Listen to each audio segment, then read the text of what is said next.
안녕하세요. 뉴스반장입니다. 윤석열 대통령이 한 주간의 여름 휴가를 마치고 오늘 국정에 복귀합니다. 휴가 기간 중에 국정 지지율이 20%까지 떨어졌지만 복귀 이후에도 인적 쇄신은 없는 것으로 보여지는데요. 아니, 인적 쇄신은 없답니다. 휴가 기간 20%까지 떨어진 떡락 지지율. 윤 대통령은 일단 낮은 자세를 강조하며 전국 돌파에 나설 것으로 보여지는데요. 계속 같은 기조를 유지하겠다는 거죠. 노빠꾸, 직진이라는 겁니다. 그냥 무대뽀, 좋아 빠르게 가라는 메시지를 다시 밝힌 건데요. 답도 없습니다. 대통령실 관계자는 대통령과 참모들은 여론조사를 포함해 다양한 경로로 국민의 뜻을 헤아리고 있다면서 윤 대통령이 더 낮은 자세로 국민의 뜻을 받들어 국정에 반영하겠다는 뜻을 밝힌 것이라고 강조했는데요. 그런데 아무런 변화도 없는데 어떻게 국민의 뜻을 헤아려 국정에 반영하겠다는 거죠? 그러면서 인적 쇄신 문제에 대해서는 선을 그었습니다. 그냥 전 국민을 상대로 말장난을 벌이고 있는 거죠. 앞으로 10%대 지지율 하락은 불보듯 뻔한데요.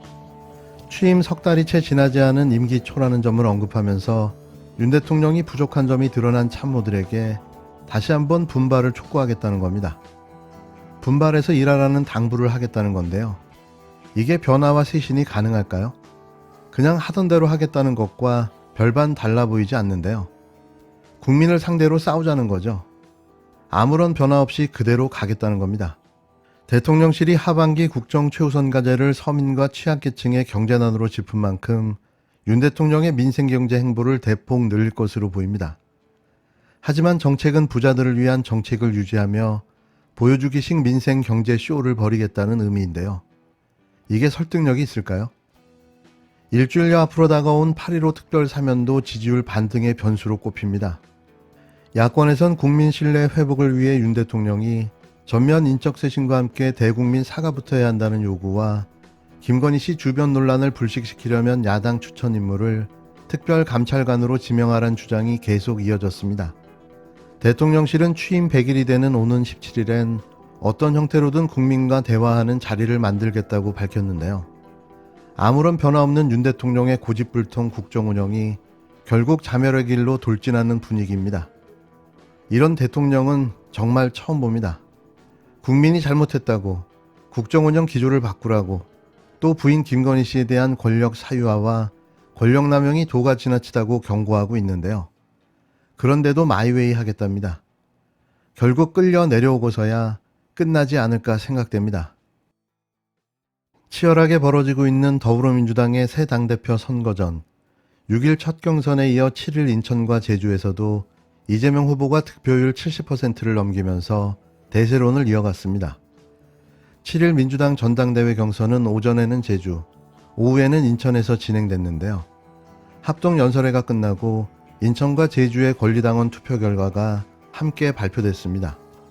결과는 예상을 빗나가지 않았는데요. 이재명 후보가 두 곳 모두에서 70% 이상을 득표하면서 압도적인 승리를 이어갔습니다.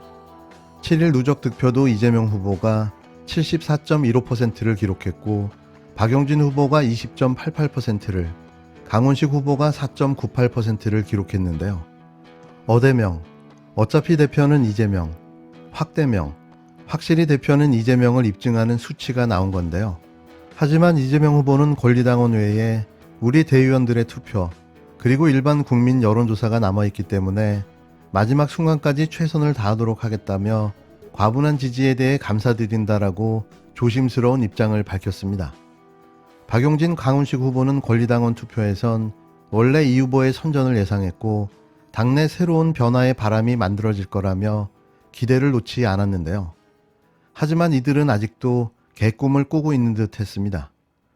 어대명에 맞서는 두 후보의 단일화 가능성에 대해선 여전히 온도차가 느껴졌는데요. 강 후보는 끝까지 완주를, 박용진 후보는 단일화에 합의할 수 있도록 노력하겠다고 밝혔습니다. 최고위원 누적 득표율은 정청래 후보가 28.4%로 1위, 고민정 후보가 22.24%로 2위, 인천이 지역구인 박찬대 후보가 인천 지역에서 18%를 넘는 득표율로 3위에 올랐고 장경태, 서영교 후보가 5위권에 들었는데요. 비이재명계는 고민정 의원 한 명만 순위권 안에 들었습니다. 이것도 참 신비한 현상인데요. 개딸들의 밉상이 되어버린 고민정 후보의 선전이 눈에 거슬립니다. 민주당 후보들은 다음 주 주말엔 부산과 울산, 경남, 충북에서도 승부를 이어갈 예정인데요. 어대명이 확대명으로 맞춤표가 찍힐 듯합니다. 나홀로 비명. 여기서 비명은 친이계의 반대말입니다. 그리고 현재의 고민정 의원을 뜻하는데요. 민주당 전당대회가 본격 레이스에 들어갔는데 당대표 선거는 어대명에서 확대명으로 가느냐 아니냐, 이런 흐름인 거죠. 확실히 대표는 이재명이란 뜻입니다. 이에 맞춰 최고위원 선거에서도 확실히 친명 지도부가 들어서느냐에 관심이 쏠리는데요. 주말 내 벌어진 강원대구, 경북, 제주, 인천 지역권리당원 투표 결과 당선권인 5위까지 친명계 의원 4명이 포진됐습니다. 정청래, 박찬대, 장경태, 서영교 의원이 그 주인공들인데요. 그리고 나홀로 비명, 고민정 의원이 22.5%를 득표하면서 2위를 기록했습니다. 박쥐근성을 가지고 있었는지 예전엔 미처 몰랐다. 고민정 의원 낙선운동하면 저도 꼭 연락 부탁드립니다. 고민정 의원 사악한 논리 역겹다. 한때 당신을 지지하고 열렬한 팬이었던 걸 크게 후회하고 있다. 이재명 의원도 이낙연 전 대표도 우리의 소중한 자산이니 지키자, 하나가 되자라는 글에 저에게 쏟아졌던 말들입니다. 하지만 이 말은 동시에 서로가 서로에게 쏟아붓는 말들이란 생각도 듭니다. 존경하는 당원 동지 여러분, 그리고 존경하는 선배 동지 여러분, 여러분은 서로를 존경하십니까? 그리고 서로를 동지라고 생각하십니까? 고민정 의원은 첫 연설을 본인에 대한 악플을 읽으면서 시작했는데요. 왜 갑자기 악플을 꺼냈을까요?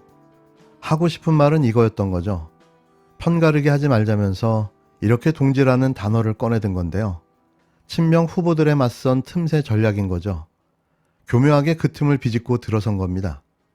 고 의원은 첫날 결과를 놓고 교차 투표가 작동된 것이 아닌가 생각해 본다고 말했는데요. 그러니까 당대표 투표는 이재명 의원에게 하고 최고위원 투표는 반대로 하고 있다, 이런 뜻인 거죠.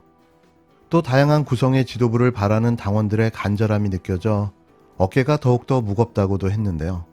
저는 그의 이 이상한 포지션이 영 마음에 들지 않습니다. 자신의 악플은 그렇게 힘들어하면서 이재명 후보가 엄청난 악플에 시달릴 때 그는 단 한마디도 하지 않았는데요. 이러면서 이제와 동지 타령을 하고 있는 거죠. 왜 자신이 현재 이런 악플을 받고 있는지 이해가 잘 가지 않는 모양입니다. 정확하게 지적하면 선명하지 않기 때문인데요. 정치 노선도, 개혁 의지도, 미래의 방향도 다 안개 속입니다. 이런 스탠스는 전형적인 어용, 수박들이나 보이는 모습인데요. 그래서 더 신뢰가 가지 않는 거죠.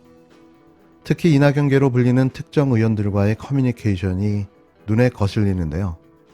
지금의 민주당의 상황은 모두 그들의 작품이라는 점에서 그들과의 특별한 관계가 더욱더 그를 신뢰할 수 없게 만듭니다.